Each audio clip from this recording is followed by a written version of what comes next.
What's up guys, Saivo here, and let's talk a little bit about the medic class. As a medic, you are a character that wears medium armor, and you can either be a healer or you can be a DPS. Your range is, I would call it a medium range because it's not a melee, but it's not a long range either. So you're always gonna be somewhere in between the group members and the tank, which is pretty cool. I would say it's really challenging to play a medic, especially if you play as a healer, because you kind of need to be aware of everything that's going on around you. You need to pay attention to the mechanics. You need to know the mechanics in the first place. And the more you know about a dungeon or a raid or a specific content that you want to do, the better you're going to be at being a healer, and the more you're going to shine basically as a healer and a DPS medic. So yeah, having that said, when you are in healing spec, um, you will mostly in raids you will mostly take care of the tank. Let me tell you why that is, because very many of the medic skills can heal the medic and four other group members. So in a 20-man raid, you're not gonna really be healing the DPS, due to the fact that if in front of you are five people clustered, and then one of those guys needs heal, maybe he's gonna get it, maybe he's not. Depends where exactly is your what's your positioning, and where he is as well. Um, Other than that, healing the tank in raids is pretty fun.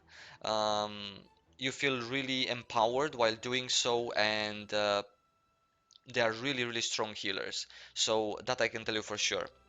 You can use various types of healing skills. For example, this one is a telegraph that you place on the ground. Of course, these telegraphs, they fit 20 people, um, so they can heal 20 people. So that's pretty cool for raiding. Uh, but your other skills, most of them can only heal, as I said, yourself and four others. Now, healing is going to be pretty challenging due to the fact that if you don't play with a pre-made or with a like a old group of friends that you can talk to and they know what they're doing, you know what you're doing, then usually people are spread all around. People are avoiding mechanics. One of them is avoiding here, the other one is there, the tank is dying. Oh my god, what do I do? So you're gonna have to basically split yourself into three and take care of each member in your party individually. Sometimes you have to make those tough choices in between yelling at the DPS to come close or letting them die. Now, the more you play Medic, the better you're gonna get at it, and the more you understand the game and learn the game and the mechanics, the better you're gonna be at being a medic. So it goes hand in hand with playing and understanding it and practicing it. Your gear makes a lot of difference. As I said, you wear medium armor, so you're not the squishiest healer, but you don't have heavy armor in order to take all the cleaves in your face either. So positioning is golden. The positioning of your group members and their understanding of your limitations is golden as well. Um, as for DPS medics, wait, before we get to that, in PvP, the healing medics are pretty strong, but then again, you have to keep in mind that you don't have a huge range.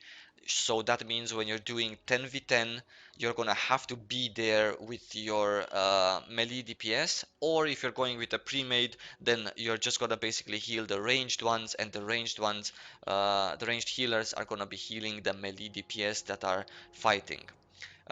If by an unlucky turn of events you find yourself healing in PvP and you're just alone healing and you need to take care of the DPS, the melees as well, I wish you good luck, because when everyone's gonna do their AoEs onto each other, you're gonna be right there next to them. You cannot even afford to always be at your maximum healing range, which if you are in your maximum range, then yes, you can avoid some of the AoE that's going on in melee range. But if your friends, if your party members move two steps ahead, then you're already not going to be able to reach them. So always on top of your toes, always on top of your game. That's my idea of a medic. Of course, a good one that actually wants to do a really good job.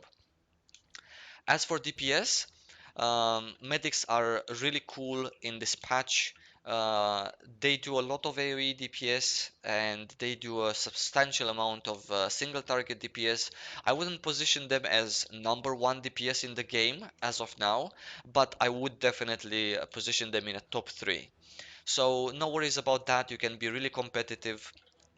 Same as other classes, they have a rotation, um, and I would say the rotation is somewhere in the middle.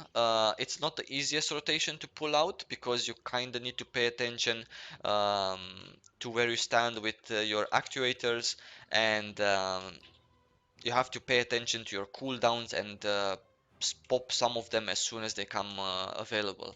So yeah, if you learn it, I think you can do it, but it's not the easiest thing in the world to do either, especially because of what I just said at the beginning, that as a medic, you need to learn the fight, learn the game, and learn what's coming up next so you can always be one step ahead of everything.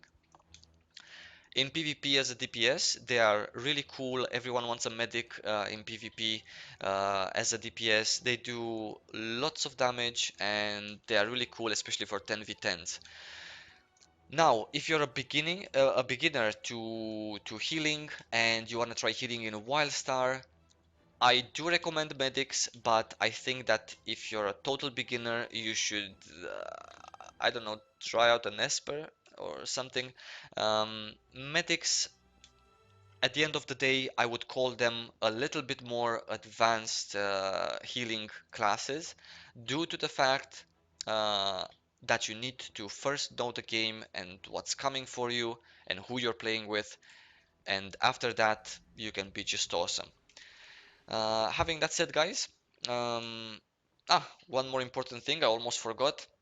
My opinion, the medic endgame gear looks the best. This one I don't personally like the most, but the one from the Genetic Archives gear, I absolutely love it, and I think it is awesome. So look-wise, I think you're going to be satisfied as well. Of course, depends on what race you are going to choose. Other than that, medics bring really good utility. If I would have to name one really cool skill that I love, is this one: Empowering Probes increases damage by 5% and outgoing healing by 5%. So if you're a medic healer or a DPS, you can definitely have this, because if you're a healer, it gives you 5% more heal for you and 19 others. If you're a DPS, it gives you 5% more DPS for you and 19 others. That's really awesome. Other than that, guys, I wish to see more medics in the game, and yeah, see you soon. Lots of love.